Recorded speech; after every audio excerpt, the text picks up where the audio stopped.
Escenario natural. Se puede definir como un entorno que está constituido por todos los seres vivos y por otros elementos que habitan de manera natural en la Tierra. Por lo tanto, un escenario natural es un ambiente que no ha sido afectado por la actividad humana.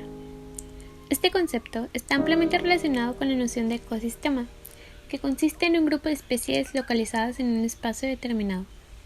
En este lugar, las especies interactúan entre ellas y con los factores abióticos que las rodean.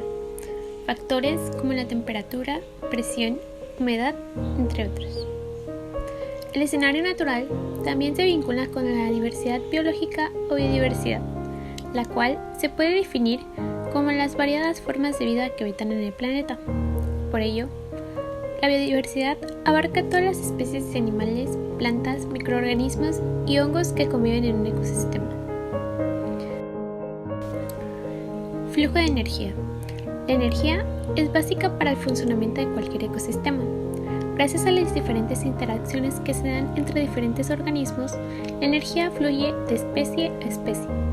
Sin embargo, a medida que va entrando al ecosistema, su cantidad disminuye. La cantidad de nutrientes y energía aquí en la Tierra es muy pequeña y por eso tienen diferentes ciclos. Los productores constituyen el primer nivel trófico. Toman la energía del sol y la transforman en moléculas orgánicas ricas en carbohidratos, lípidos y azúcares.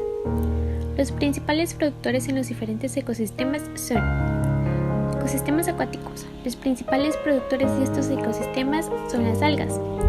Ecosistemas terrestres. Los principales productores de este ecosistema son las plantas. Los consumidores. Estos son los organismos que no producen su propio alimento y por lo tanto deben ingerir a otros seres para procurárselo. Se clasifican en consumidores primarios, herbívoros. Se alimentan de los organismos productores. Consumidores secundarios, carnívoros. Se alimentan de herbívoros. Consumidores terciarios. Se alimentan de los consumidores secundarios. Descomponedores. Son principalmente bacterias y hongos. Se alimentan de los seres muertos y de sus desechos.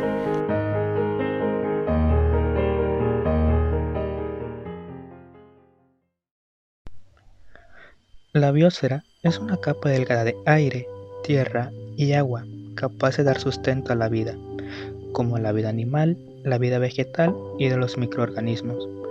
Abarca desde unos 10 kilómetros de altitud en la atmósfera hasta el océano más profundo. En esta zona, la vida depende de la energía del sol y de la circulación de calor y los nutrientes esenciales.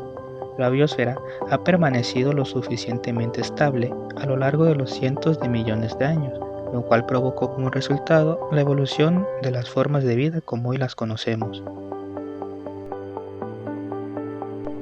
La hidrosfera es el conjunto de partes líquidas de la Tierra, formada por el agua que está debajo y sobre la superficie de la Tierra, por la condensación y solidificación de vapor de agua. Está constituida por océanos, ríos, lagos, nubes y glaciares. El volumen total del agua que hay en la Tierra es de 1.400 millones de kilómetros cúbicos, la mayor parte de esta en estado líquido. En estado sólido solo hay 29 millones de kilómetros cúbicos. ¿Qué es litosfera? Se denomina litosfera a la capa más superficial de la esfera terrestre. La palabra litosfera es de origen griego, litos, que significa piedra, y zafira, que expresa esfera. Características de la litosfera. La litosfera se relaciona con otras capas como la hidrosfera, la atmósfera y la biosfera, sufriendo diversas alteraciones por efecto de ellas. La litosfera está químicamente compuesta por oxígeno, azufre, aluminio, hierro, calcio, sodio, potasio, magnesio y silicio. Asimismo, está formada por minerales y rocas que pueden ser ígneas, sedimentarias y metamórficas. La litosfera se extiende hasta 100 kilómetros de profundidad hundida en el manto. La densidad de la litosfera es de 3 toneladas sobre metros cúbicos. La litosfera se puede clasificar en corteza continental y oceánica. Litosfera continental y oceánica. La litosfera se puede clasificar en corteza continental y corteza oceánica. La corteza continental posee hasta 70 kilómetros de espesor de rocas plutónicas y metamórficas y está constituida por montañas, cordilleras, cerros, mesetas, llanuras, valles y depresiones. Por su parte, la corteza oceánica ostenta un espesor entre 5 y 10 kilómetros de basalto, roca plutónica, sedimentos y minerales más densos que la corteza anterior. La litosfera oceánica se forma a través del vulcanismo en forma de fisuras en las dorsales oceánicas que se encuentran a la mitad de los océanos. Núcleo. Es la capa más interna del planeta. Se extiende desde los 2.900 kilómetros hasta el interior de la Tierra, situado a 6.321 kilómetros de profundidad media. El núcleo representa el 61% del volumen terrestre y el 31% de masa planetaria. Tiene altas temperaturas, que abarcan desde los 5.000 a los 6.000 grados Celsius. Las ondas sísmicas permiten subdividirlo en dos partes. El núcleo externo se sitúa entre los 2.900 y los 5.120 kilómetros de profundidad y pese a las enormes presiones que soporta, se interpreta que debe de encontrarse en estado líquido. El núcleo interno es sólido y en él las densidades aumentan hasta los 13 gramos sobre centímetros cúbicos. Manto. Se encuentra por debajo de la corteza y se extiende en la profundidad con un grosor aproximado de 2.865 kilómetros. Este conjunto rocoso representa el 84% del volumen del planeta y el 69% de su masa total. En el manto se pueden distinguir dos partes. El manto superior tiene un espesor aproximado de 1.000 kilómetros. En el manto superior se puede distinguir una capa llamada astenosfera. El manto inferior parece tener una composición más homogénea. ¿Qué es la atmósfera de la Tierra? La atmósfera terrestre es una combinación o mezcla de gases que se encuentran estables o rodeando a nuestro planeta. Su importancia radica en que contiene el oxígeno que nos ayuda a respirar, pero también permite la vida de diversas formas. Su composición gaseosa principal es de oxígeno con un 20.9%, nitrógeno con un 78.1% y otros gases que rodean el 0.1% de su volumen, en donde se incluye el vapor de agua, el dióxido de carbono, el argón, etc. La troposfera es la capa más cercana a la superficie de la Tierra y es la que ocupa el mayor volumen de la atmósfera, entre el 75 y el 80%, y donde se generan las nubes y ocurre la mayor parte de los procesos climáticos que ocurren en el planeta. Esta capa se considera la más importante de las capas de la atmósfera debido a que es donde interactúan todos los seres vivos, donde ocurre el clima, donde está la temperatura, humedad y gases adecuados para conservar la vida. La estratosfera es la segunda capa que compone la estructura de la atmósfera y está encima de la troposfera y debajo de la mesósfera. En esta capa es abundante el ozono. Este gas es importante porque absorbe gran parte de la radiación ultravioleta que proviene desde el Sol, y esto causa que en esta capa la temperatura aumente con la altura, todo lo contrario de lo que sucede en las otras capas. La mesósfera. Esta es la tercera capa que compone la estructura de la atmósfera. Se encuentra por encima de la estratosfera en el límite estratopausa y por debajo de la termósfera en el límite mesopausa. Las temperaturas más frías en la atmósfera de la Tierra, aproximadamente menos 90 grados Celsius, se encuentran cerca de la parte superior de esta capa. Termósfera. Esta es la cuarta capa que compone la estructura de la atmósfera. Se encuentra por encima de la mesósfera en el límite que se denomina mesopausa y por debajo de la exósfera en el límite que se denomina termopausa. Se extiende desde aproximadamente 90 kilómetros hasta entre 500 y 1.000 kilómetros sobre nuestro planeta. La exósfera es la región más alta de la atmósfera de la Tierra, la más lejana, ya que gradualmente se desvanece en el espacio exterior. El aire en la exósfera es extremadamente delgado, en muchos sentidos es casi lo mismo que el vacío sin aire del espacio exterior. Está por encima de la termósfera, sobre el límite termopausa.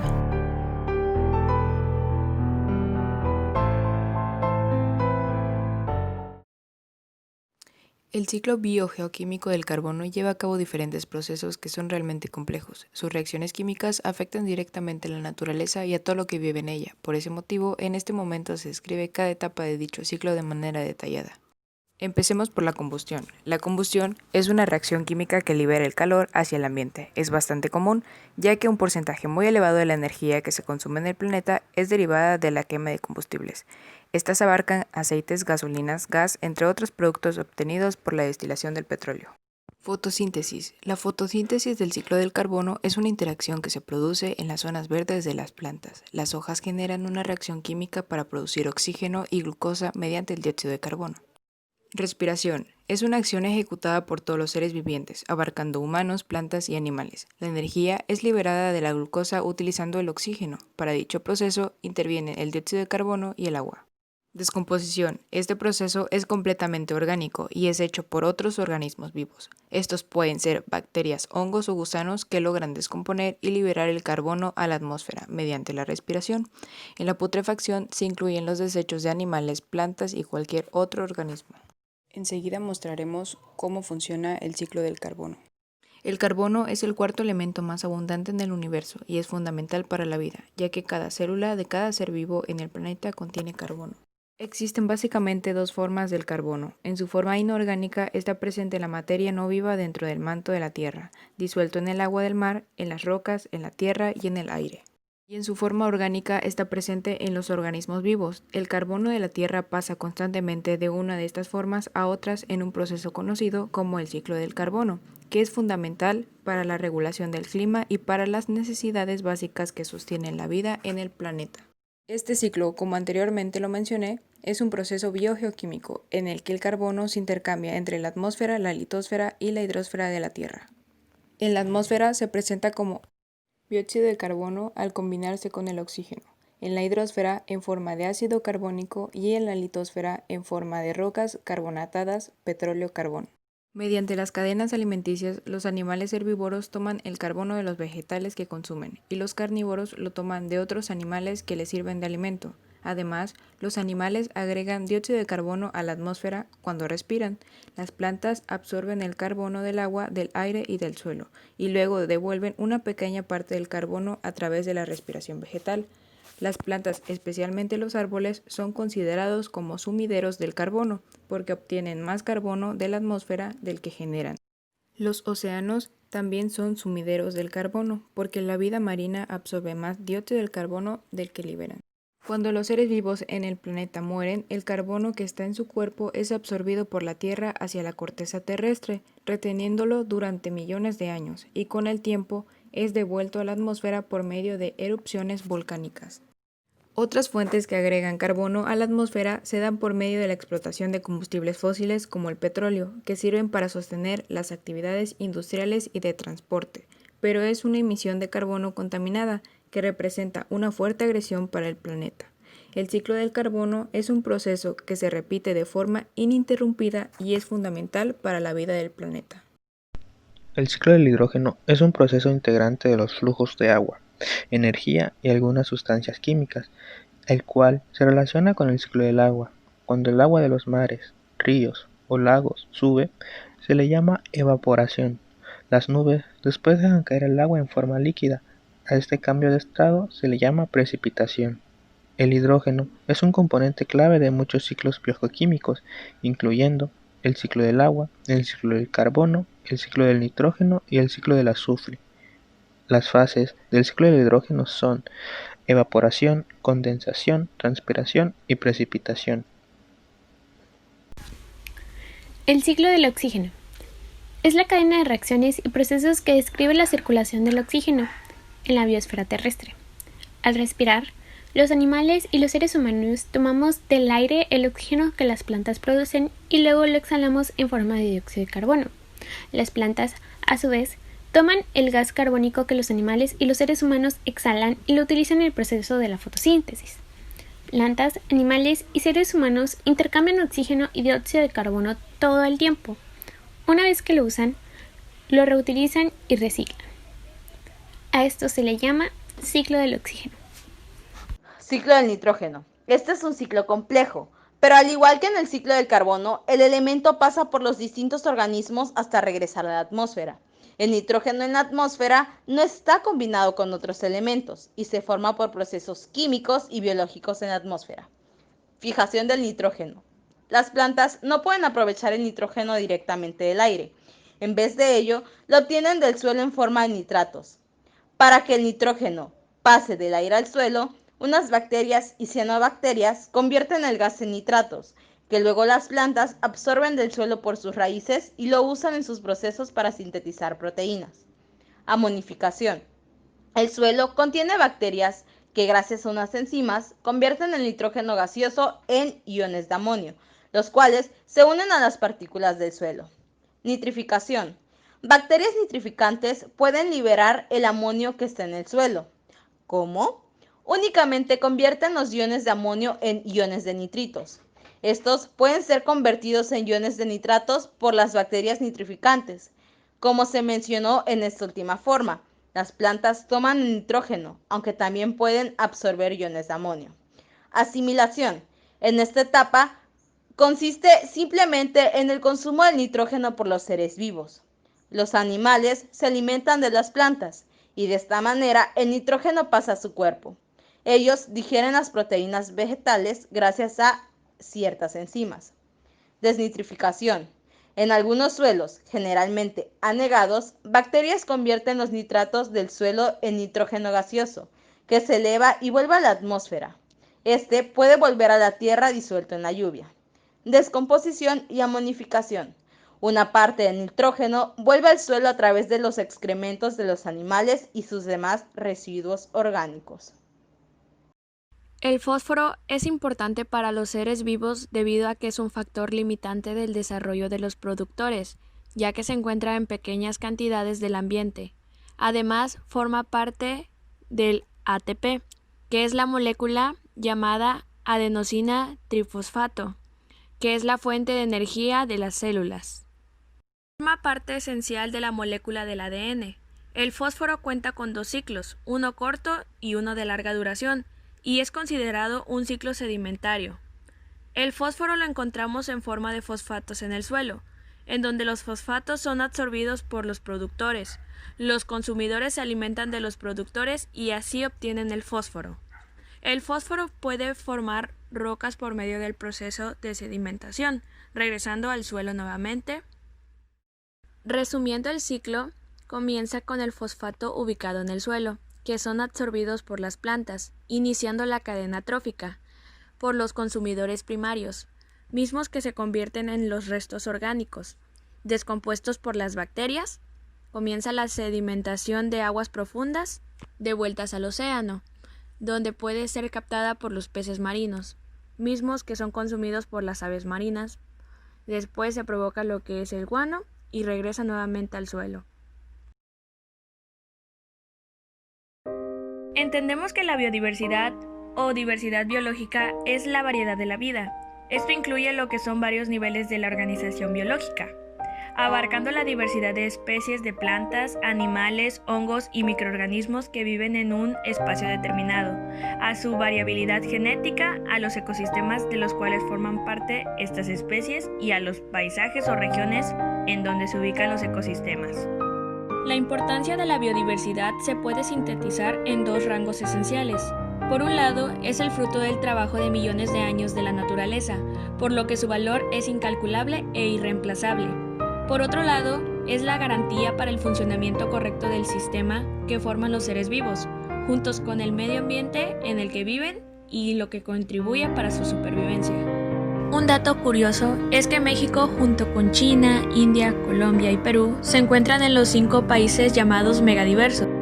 Muy famoso ecosistema son los humedales de Cuatro Ciénagas ubicados en Coahuila, que es en nuestro país México.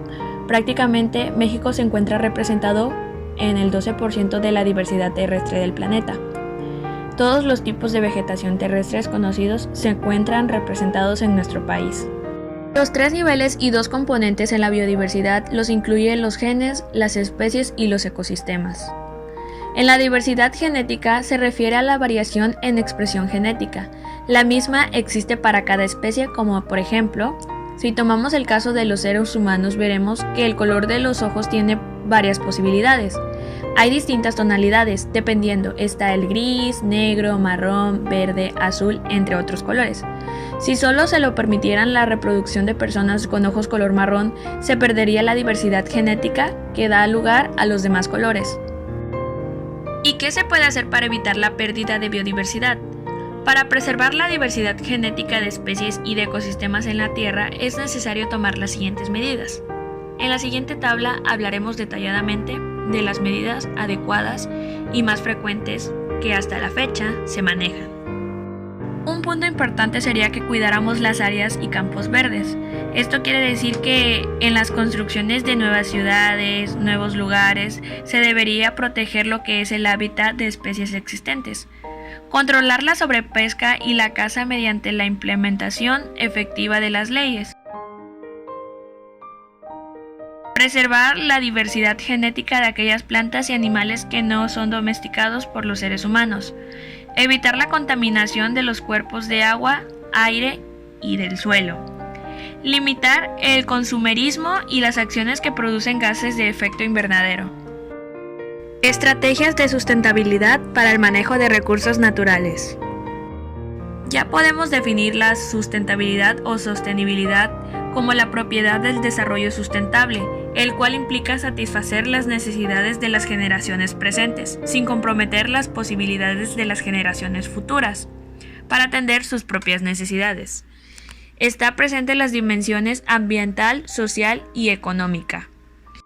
Según la ONU, las estrategias para alcanzar la sostenibilidad están enmarcadas dentro de los 17 Objetivos del Desarrollo Sustentable, ODS, establecidos en la Agenda 2030 para el Desarrollo Sustentable. Los ODS buscan terminar con la pobreza, proteger los recursos naturales del planeta y construir un mundo de paz y prosperidad para todas las personas. Con relación al manejo de los recursos naturales, podemos resumir algunas estrategias planteadas en el marco de los ODS. Nosotros como estudiantes podemos brindar la información a nuestros compañeros, familiares, maestros, contactos cercanos para que nos ayuden con lo que es la preservación y el buen uso de los recursos naturales. Ejemplos claros y básicos: el ahorro de la electricidad, disminuir nuestra huella hídrica, cuidar los árboles, ser consumidores conscientes, disminuir nuestra huella de carbono, el reciclaje, participar activamente en conjunto. Se realizan lo que son también los proyectos en escuelas, lugares donde se facilitan las reuniones con personas que están muy interesados en este tema. Por eso es muy importante que nosotros como ciudadanos tengamos el valor y la buena causa por cuidar el medio ambiente. Servicios ambientales. Los servicios ambientales son los bienes y procesos naturales que nos proporcionan los ecosistemas de forma gratuita y de los que dependemos. Dentro de los servicios ambientales se encuentran 4 tipos, los cuales son provisión, regulación, soporte y culturales. Los servicios de provisión son comida, agua, productos farmacéuticos y energía. Cabe recalcar que la comida, el agua y los productos farmacéuticos entre sí son bienes. Su provisión es el servicio que nos da el medio ambiente. Servicios de regulación. Estos son regulación del carbono, descomposición, desintoxicación de desperdicios, purificación del agua y el aire, polinización de cultivos, control de plagas y enfermedades, servicios de apoyo, reciclaje y dispersión de nutrientes, dispersión de semillas y producción primaria. Los servicios culturales son inspiración cultural, espiritual e intelectual, recreo, ecoturismo y descubrimiento científico. En los programas sectoriales se encuentra desarrollo social, economía, ganadería, pesca, salud, turismo, trabajo y previsión social.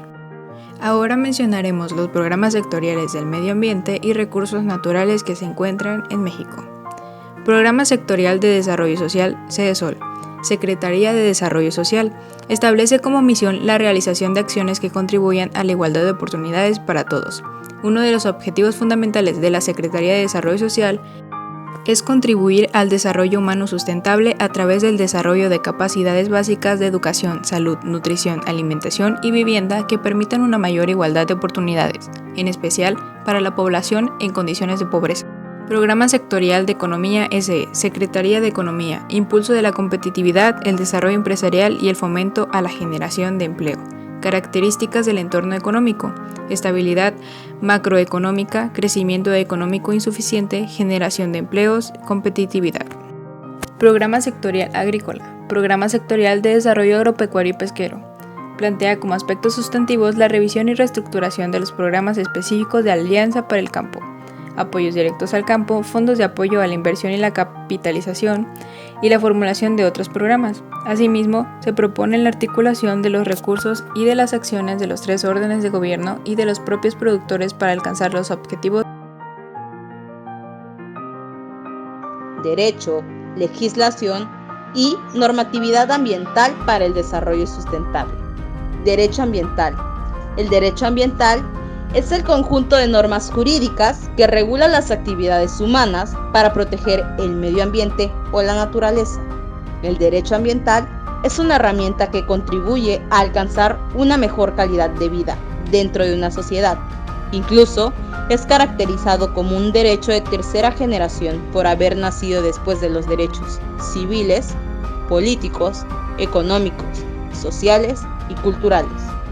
Algunas de las características del derecho ambiental son que es multidisciplinario, es preventivo, es integrador y globalizado, es dinámico y es diverso.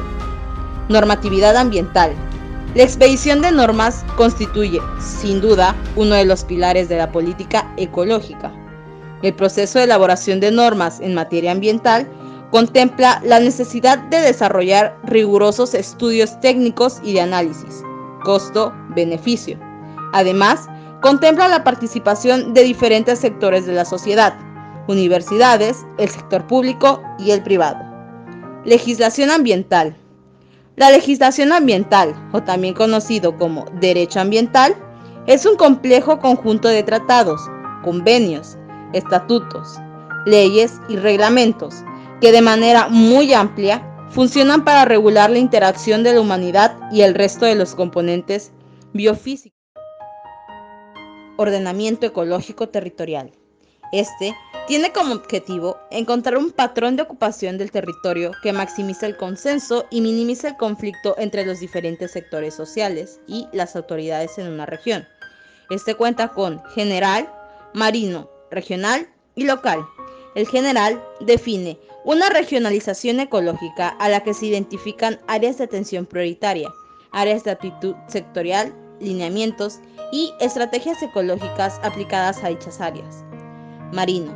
Este tiene por objeto establecer los lineamientos y las previsiones a que deberá sujetarse el aprovechamiento sostenible de los recursos naturales, el mantenimiento de los bienes y servicios ambientales. Regional. Este tiene como objetivo orientar el desarrollo de los programas sectoriales hacia los sitios con mayor aptitud y menor impacto ambiental, identificar áreas de atención prioritaria, optimizar el gasto público, asegurar la continuidad de las políticas ambientales locales. El local.